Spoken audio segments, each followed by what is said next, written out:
Abre tu Biblia, por favor, en Mateo capítulo 5.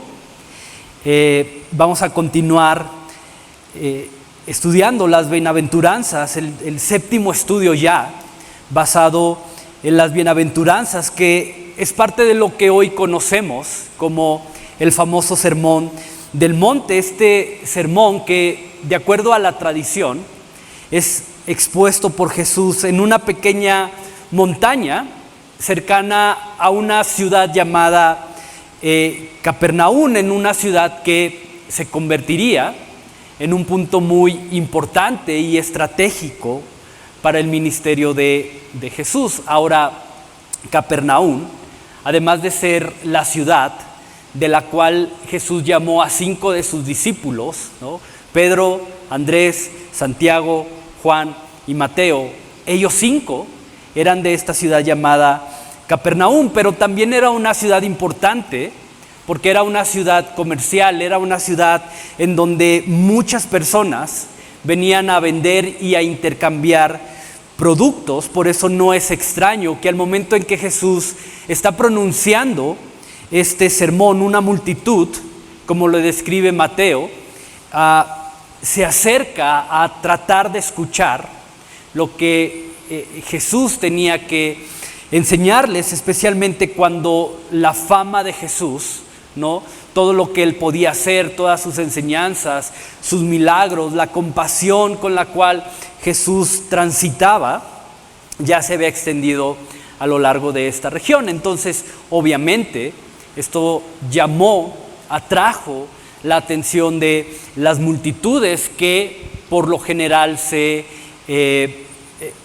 congregaban en esta ciudad llamada Capernaum. Y es interesante que con lo primero que Jesús decide iniciar su sermón, de acuerdo al testimonio de Mateo, es justamente con las bienaventuranzas, estos elementos que, como te lo he mencionado ya, distinguen y adornan el carácter de todo aquel que ha decidido dar ese paso de fe para poder responder en obediencia al llamado que Jesús nos hace de convertirnos en sus discípulos. Entonces, una vez más, y quiero recordarte esto, pero las bienaventuranzas no son opcionales. Las bienaventuranzas para el discípulo no son elementos que si queremos tomar o no, si nos conviene tomar o no lo hacemos. No, las bienaventuranzas son elementos que distinguen y que adornan nuestro carácter, nuestra esencia, lo que somos, y por consecuencia lo que hacemos. Y a través de la séptima bienaventuranza, Jesús nos llama a reflejar la esencia de lo que es ser verdaderamente un imitador de Jesús. Dice la palabra en Efesios: sed pues imitadores de Dios como hijos amados. Y hoy vamos a ver en qué consiste en gran medida ser estos imitadores de Jesús. Entonces, acompáñame a Mateo capítulo 5. Vamos a leer todas las bienaventuranzas que hemos visto hasta aquí, hasta el versículo 9. Si ya estás ahí, acompáñame a dar la lectura. Dice: viendo la multitud, subió al monte, y sentándose, vinieron a él sus discípulos, y abriendo su boca, les enseñaba diciendo: bienaventurados los pobres en espíritu, porque de ellos es el reino de los cielos. Bienaventurados los que lloran, porque ellos recibirán consolación. Bienaventurados los mansos, porque ellos recibirán la tierra por heredad. Bienaventurados los que tienen hambre y sed de justicia, porque ellos serán saciados. Bienaventurados los misericordiosos, porque ellos alcanzarán misericordia. Bienaventurados los de limpio corazón, porque ellos verán a Dios. Versículo 9: bienaventurados los pacificadores, porque ellos serán llamados hijos de Dios. Y déjame detenerme aquí y orar para continuar. Pues Padre, gracias, Señor, porque como cantábamos hace un instante, siempre estás aquí, Señor. Estás presente de una y mil formas diferentes, Señor. Estás presente aun cuando ni siquiera consideramos que lo estás, pero ahí está tu presencia a través de tu Espíritu Santo, dirigiendo nuestro corazón, consolando nuestro corazón, confrontando nuestro corazón, convenciéndonos de pecado y de juicio, como dice tu palabra, consolándonos, como dice también tu palabra, llevándonos a toda verdad, Señor. Tu presencia, Señor, no se aparta de nosotros.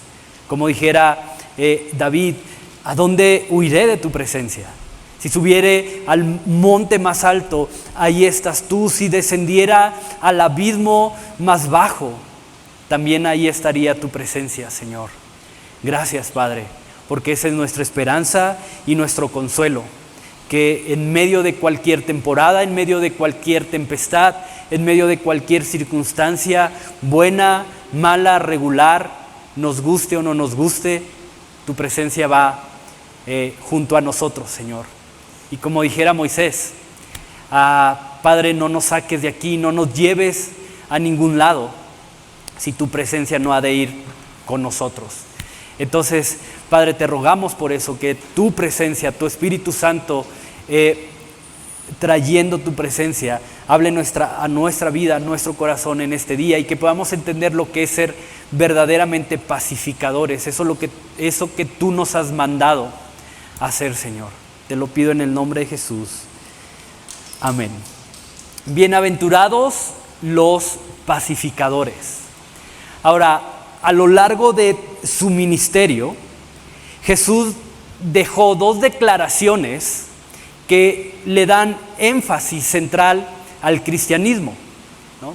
Déjame repetir eso, ¿no? Pero a lo largo de su ministerio, Jesús dejó dos declaraciones a través de las cuales podemos decir que el día de hoy tienen un énfasis central de lo que es el cristianismo. La primera está en Juan capítulo 13, versículo 35, en donde encontramos que Jesús dice que seríamos conocidos como sus discípulos a través del amor que nos tengamos unos por otros. Y la primera es el amor, y la segunda la encontramos en Marcos capítulo 11, versículo 26, en donde Jesús declara que así como el Padre perdona nuestros pecados, nuestras culpas, nuestras fallas, nuestra rebelión, de la misma manera nosotros debemos perdonar a otros. Entonces, en gran medida, y digo esto entre comillas, pero en gran medida podemos interpretar que el énfasis central del cristianismo gira alrededor de estos dos elementos: el amor y el perdón. El amor y el perdón. Si quitáramos estos dos elementos del eje central de lo que es el cristianismo, nos quedaríamos prácticamente sin nada. Entonces, el amor y el perdón son un eje central en el cristianismo. Ahora, cuando hablamos del perdón, que es en lo que quiero enfocarme hoy, que es a donde nos lleva la bienaventuranza de los pacificadores, nos habla no solamente de un perdón superficial, en donde solamente decidimos pasar por alto la ofensa, o simplemente para librar a alguien de determinado castigo, ¿no? Cuando hablamos del perdón desde una perspectiva cristiana, no es simplemente decir, ya hombre, no pasa nada, ya, olvídalo, ¿no?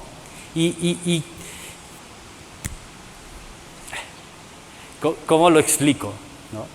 Muchas veces, con tal de seguir una discusión, que a lo mejor ese día te levantaste sin ganas de discutir, sin ganas de estas cosas, ¿no?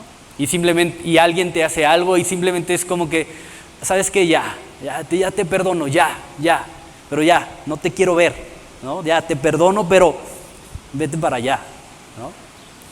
O simplemente para librar a alguien de un castigo, ¿no? Es como, mira, no te quiero poner a barrer, entonces vamos a hacer como que no pasó y ya, ¿no? Es un perdón superficial, un perdón que que no trasciende o que no va más allá de simplemente eso, ¿no? Espero que tenga sentido, pero cuando hablamos de una perspectiva cristiana del perdón, hablamos de llegar hasta la restauración de aquello que se haya roto con la ofensa. Ok, tengo que acostumbrarme a hacer eso porque se fue mi asistente Diego, entonces ya no está ahí para picarle, ¿verdad? Entonces, ahora voy a tratar de usar esto, ¿no? Entonces, cuando hablamos de perdón, desde una perspectiva cristiana, hablamos de llegar más profundo, hablamos de llegar hasta la restauración de aquello que se haya roto con la ofensa, ya sea la confianza, ya sea el respeto, ya sea cualquier cosa que se haya roto con la ofensa. Es decir, al igual que el perdón que por medio del sacrificio de Jesús se nos es dado y mediante el cual no solamente somos librados del castigo eterno, sino que además nuestra relación con el Padre vino a ser restaurada. Es decir, Dios a través de Jesús pudo habernos librado del castigo eterno y decir, ok, ahí está, salvación, vida eterna, pero entre tú y yo, nada, ¿no? Hasta la eternidad, hasta cuando lleguemos a ese plano de la eternidad, entonces sí, nuestra relación es restaurada. No, vemos como a través de su sacrificio, Dios no solamente nos da perdón y restaura la relación en la eternidad, sino que el día de hoy, en el presente, esa relación con Él fue restaurada y de la misma manera somos llamados a perdonar, pero también somos llamados a restaurar, somos llamados a sanar aquello que se vio afectado a través de la ofensa. Déjame decirlo así, pero bienaventurados los pacificadores es una invitación a extender la gracia del perdón restaurador sobre la vida de aquellos que consciente o inconscientemente nos han hecho algún mal, como Dios lo hizo con nosotros a través del sacrificio de Jesús.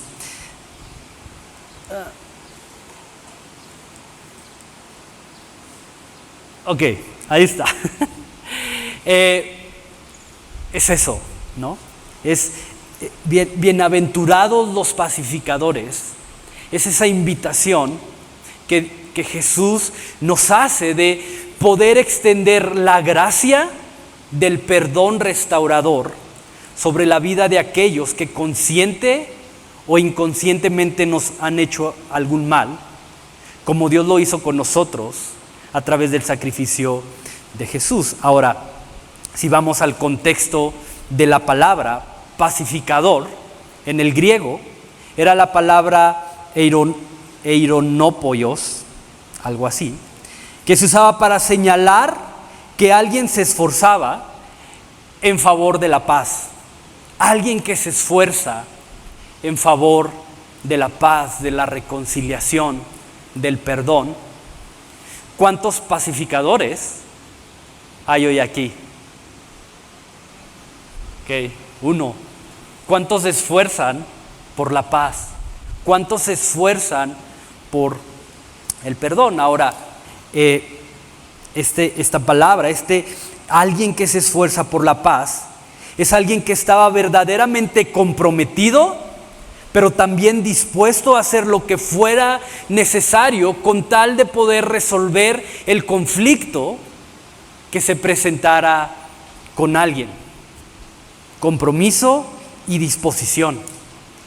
Y en este sentido podemos interpretar que solamente un corazón limpio, como lo veíamos la semana pasada, un corazón en donde el orgullo ha sido cambiado por la humildad, donde el resentimiento ha sido cambiado por la compasión, en donde el juicio ha sido cambiado por la misericordia, solo el corazón que ha sido limpiado de estas cosas tiene la capacidad de verdaderamente ser un pacificador. Tiene la capacidad de ser alguien que verdaderamente está comprometido y dispuesto a poner fin a cualquier conflicto. ¿Sabes? El pacificador, de acuerdo al mensaje, pero también al ejemplo mismo de Jesús, es aquel que sin violencia, y esta parte es importante, es aquel que sin violencia y muchas veces teniendo que morir a sí mismo, se convierte en un agente que trae la paz y la reconciliación en las relaciones personales. Eso es un pacificador.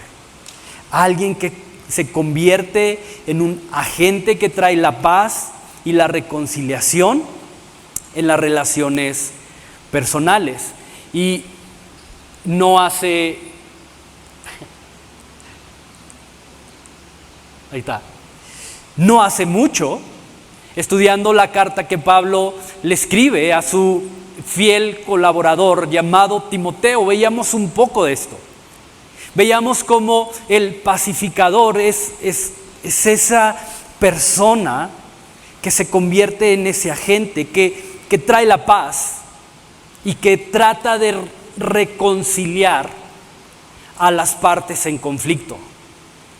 Contrario a lo que tú y yo muchas veces somos o nos convertimos. Y no sé si te ha pasado, pero no sé cuántas veces puedo decir que me ha pasado, que alguien viene conmigo quizá a hablarme de lo que pasó, de algún problema, de algún conflicto, y en lugar de que mi corazón extienda esa gracia que procura la paz, termino echándole más leña al fuego, termino echándole más combustible al fuego. Y oye, es que fíjate que tuve este problema con fulanito porque me dijo, me vio feo, me gritó,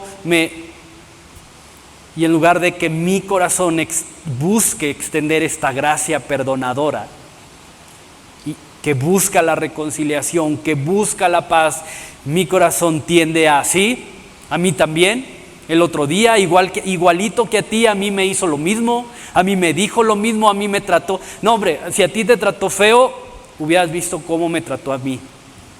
Uy, no. Y empezamos a extender, en lugar de convertirnos en esos agentes de paz y reconciliación, terminamos convirtiéndonos en lo contrario. No sería que sería la palabra, en precursores, en agentes de guerra y de odio y de resentimiento y de ira, ¿no? En lugar de apuntar a las personas a que reflejen a Jesús, terminamos reflejando más aquel que busca matar, hurtar y destruir y separar y crear división y crear contienda. Entonces, ojo con esto, porque el pacificador, te repito, de acuerdo al ejemplo y al mensaje de Jesús, es aquel que sin violencia y teniendo que morir a sí mismo, se convierte en un agente que trae la paz y la reconciliación en las relaciones personales. Ahora, escuchar esto para el judío iba en contra de lo que culturalmente estaban familiarizados. El judío de esta época vivía bajo la famosa Pax, con X, Pax romana, ¿no? O paz romana, esa paz que durante 200 años aproximadamente trajo tranquilidad y trajo estabilidad en todo el imperio romano, por lo que sus emperadores eran considerados como agentes portadores de la paz.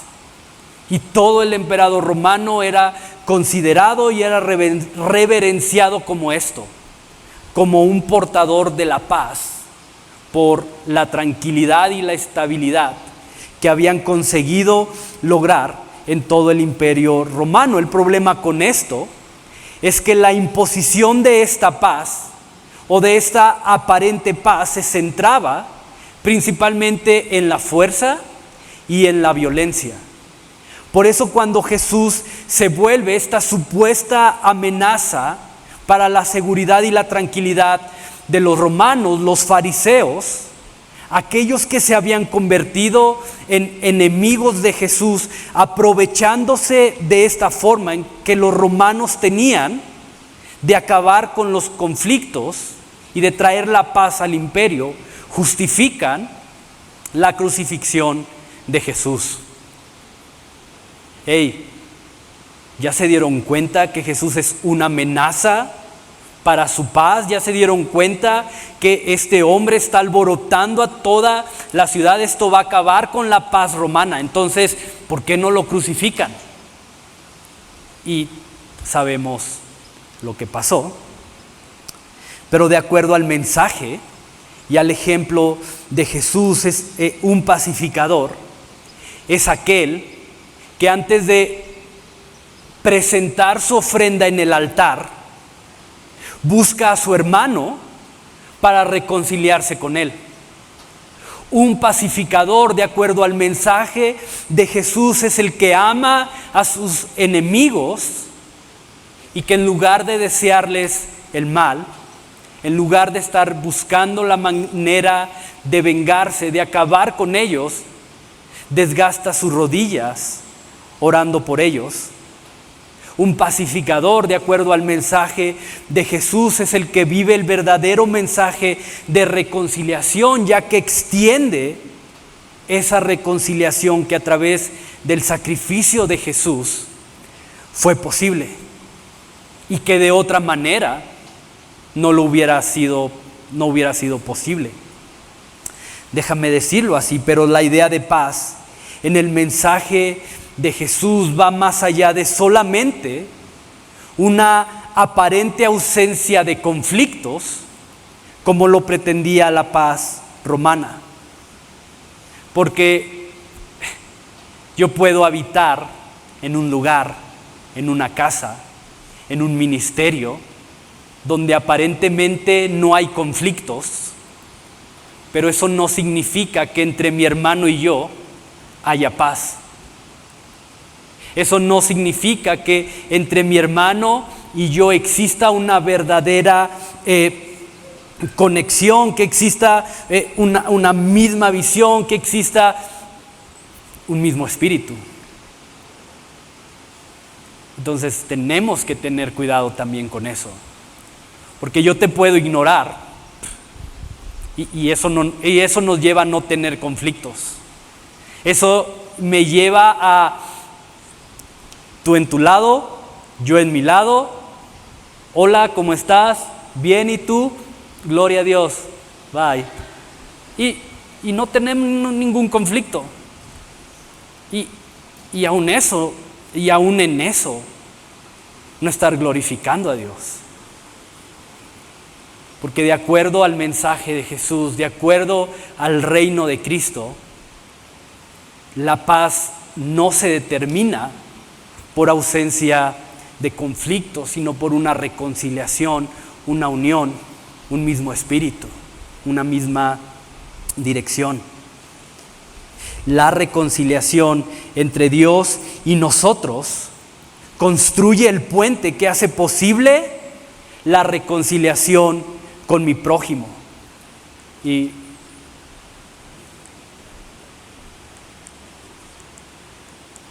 Creo que ya me adelanté.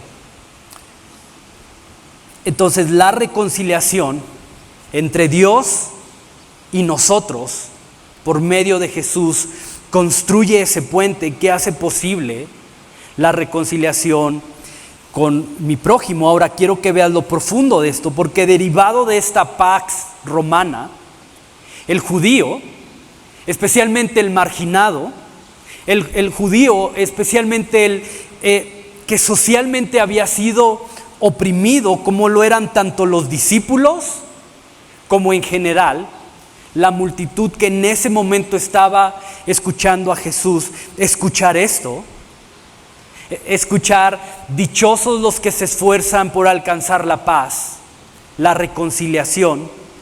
En el contexto de la cultura era escuchar palabras que de alguna manera hacían demasiado ruido en el corazón y en la mente de aquellos que lo estaban escuchando, porque iba en contra de todas las expectativas que se tenían acerca del Mesías, que ellos tanto anhelaban y que ellos tanto esperaban, el cual según ellos vendría con ira y con venganza a librarlos de la opresión de los romanos. Y sabes, Jesús no ignoraba esto.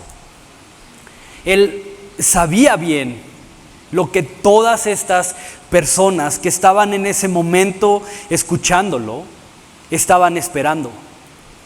Y sabía que la gente hablaba acerca de este Mesías con la expectativa de que un día iba a llegar con fuerza, que un día iba a llegar con espada a dar un golpe de autoridad y a establecer un nuevo reino, aplastando a esos romanos que durante tanto tiempo los habían oprimido. Pero con este bienaventurados los pacificadores, Jesús termina retando la mentalidad. Jesús termina yendo en contra de las expectativas de todos, diciendo: no, mi reino es un reino de paz, de verdadera paz. Mi reino no va a ser un reino establecido con fuerza ni con venganza. Es más, si tú quieres ser parte de mi reino, entonces tendrás que dejar tu orgullo. Entonces tendrás que dejar tus celos, tu resentimiento, tu odio, tu deseo de ver establecida tu justicia, porque eso no cabe en el reino de Jesús. Y quiero que veas cómo Jesús va a confirmar esto a través de una profecía. Acompáñame a Lucas, por favor. Lucas capítulo 4, versículos, voy a leer desde el 16.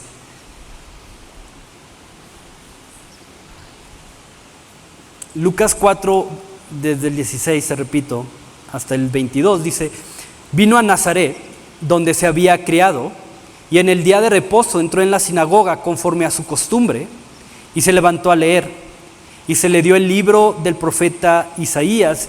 Y habiendo abierto el libro, halló el lugar donde estaba escrito: el Espíritu del Señor está sobre mí, por cuanto me ha ungido para dar buenas nuevas a los pobres, me ha enviado a sanar a los quebrantados de corazón, a pregonar libertad a los cautivos y vista a los ciegos, a poner en libertad a los oprimidos, a predicar el año agradable del Señor. Y enrollando el libro, lo dio al ministro y se sentó. Y los ojos de todos en la sinagoga estaban fijos en él. Y comenzó a decirles: hoy se ha cumplido esta escritura delante de vosotros. Y todos daban buen testimonio de él. Y chécate esta parte es muy interesante. Y todos daban buen testimonio de él, y estaban maravillados de las palabras de gracia que salían de su boca. Y decían: ¿no es este el hijo de José? El Espíritu del Señor, dice Jesús, está sobre mí por cuanto me ha ungido para dar buenas nuevas a los pobres, me ha enviado a sanar a los quebrantados de corazón, a pregonar libertad a los que están esclavos, vista a los ciegos, a poner en libertad a los oprimidos y a predicar el año agradable del Señor. ¿Te das cuenta? Y es lo que Jesús vino a hacer. Jesús no vino a destruir, Jesús no vino a aplastar, Jesús no vino a condenar, sino a traer libertad. Vino a sanar, vino a restaurar lo que había sido roto y a dar su vida para poder hacer posible esta reconciliación. Ahora, hay un detalle súper interesante aquí. Mira, vamos al origen de esta profecía. Si te fijas en lo que leímos, dice que se le fue dado el rollo, ¿no? Del profeta Isaías. Entonces vamos para allá, vamos a Isaías, y no pierdas Lucas, ahorita vamos a regresar ahí. Isaías 61, por favor, 1 y 2. Dice: el Espíritu de Jehová el Señor está sobre mí, porque me ungió Jehová, me ha enviado a predicar buenas nuevas a los abatidos, a vendar a los quebrantados de corazón, a publicar libertad a los cautivos y a los presos, apertura de la cárcel, a proclamar el año de la buena voluntad de Jehová y el día de venganza del Dios nuestro, a consolar a todos los enlutados. Y voy a parar ahí. Pero no sé si te diste cuenta de la diferencia. Básicamente son las mismas palabras, pero hay algo que intencionalmente Jesús omite de esta profecía. Y es esta parte donde habla del día de la venganza del Dios nuestro. Jesús lo omite. Dice que antes de llegar a esa parte, a ese párrafo, Jesús agarra el rollo, lo enrolla y lo entrega. Entonces quiero que medites en esto, porque culturalmente todo judío conocía esta profecía. De hecho, de ahí nace la idea del Mesías, que vendría con venganza a aplastar a los romanos, justamente de esta profecía de Isaías 61.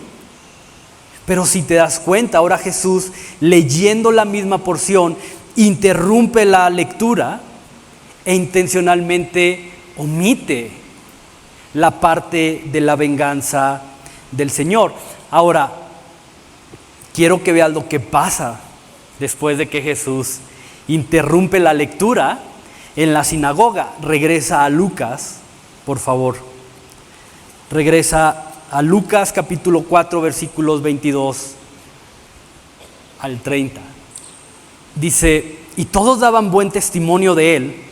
Después de escuchar lo que Jesús había venido a hacer, todos daban buen testimonio de él y estaban maravillados de las palabras de gracia que salían de su boca y decían: ¿no es este el hijo de José? Él les dijo: sin duda me diréis este refrán médico: cúrate a ti mismo, de tantas cosas que hemos oído que se han hecho en Capernaum, haz también aquí en tu tierra.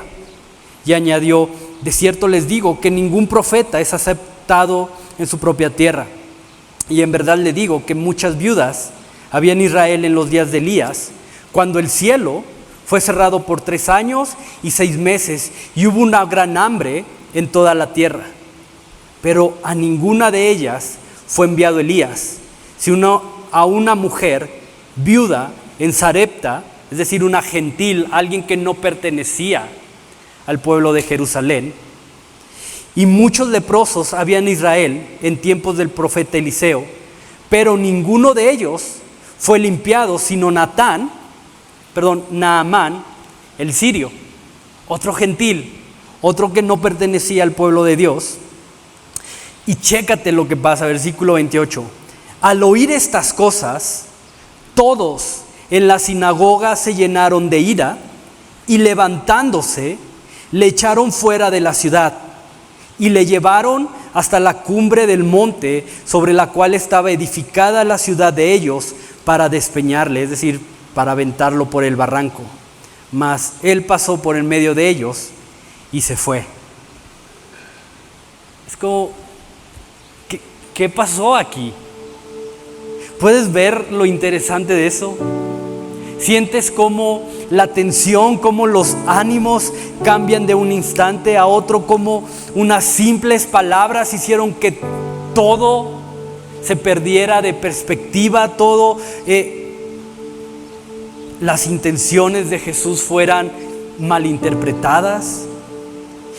Y definitivamente hay muchas cosas que pudiéramos sacar de estos versículos, pero quiero que veas esto. Jesús les estaba declarando que Él había venido a traer libertad, les estaba diciendo que Él había venido a traer consolación, a traer sanidad, pero todas esas palabras pierden su peso y son ignoradas en cuanto Jesús declara que esa gracia no solamente iba a ser para ellos, que esa gracia iba a alcanzar, que su bendición iba a incluir a quienes ellos, los judíos, veían como sus enemigos.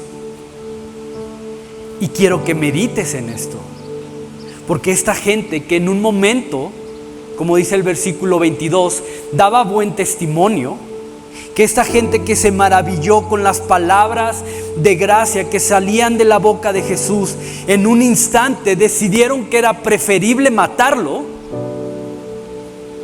y perderse la bendición antes que compartirla con quien según ellos no la merecían porque eran sus enemigos.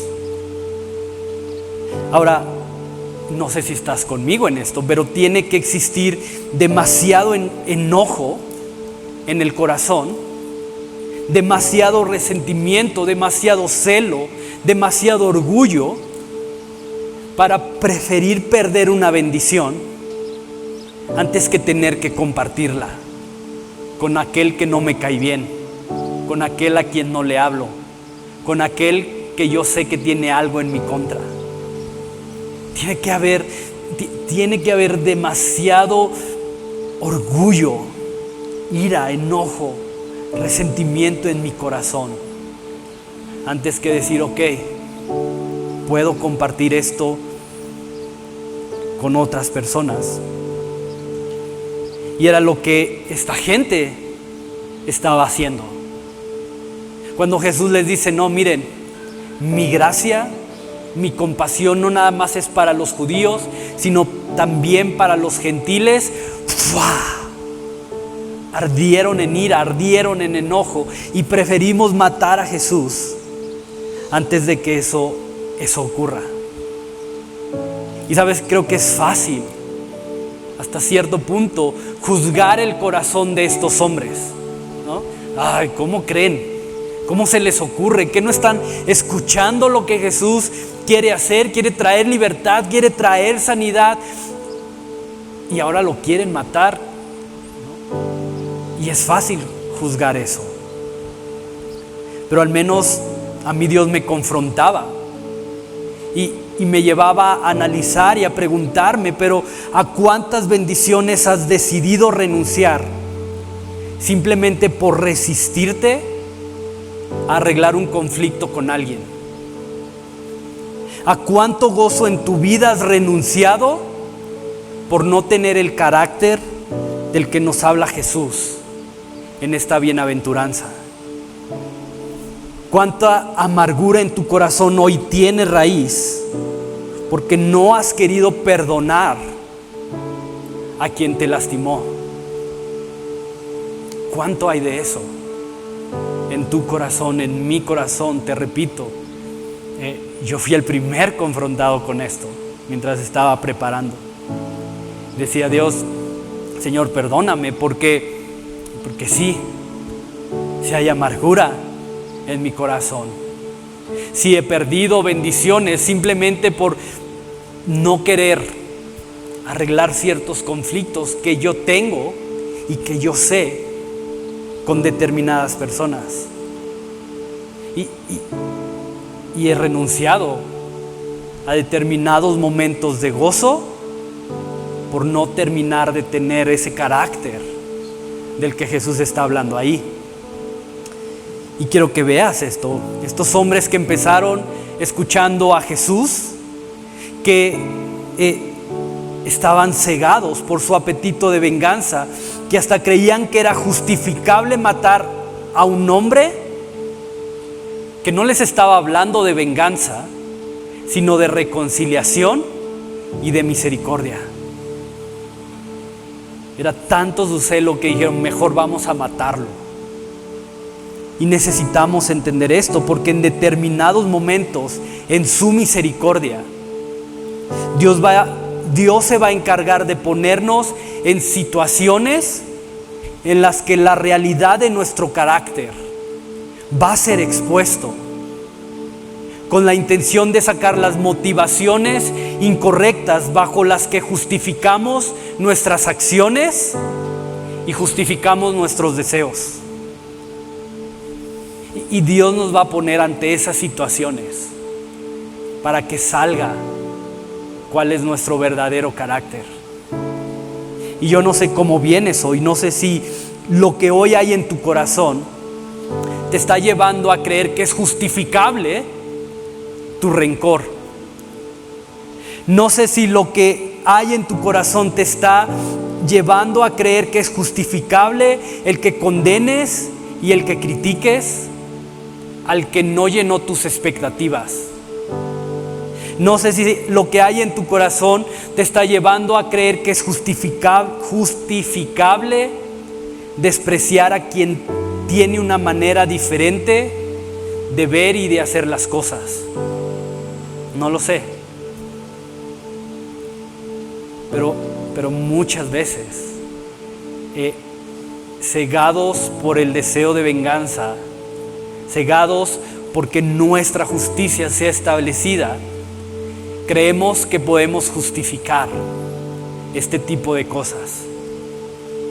Isaías 56:7 dice que hermosos son los pies de los que traen alegres noticias, del que anuncia, dice Isaías, la paz, del que trae noticias de bien.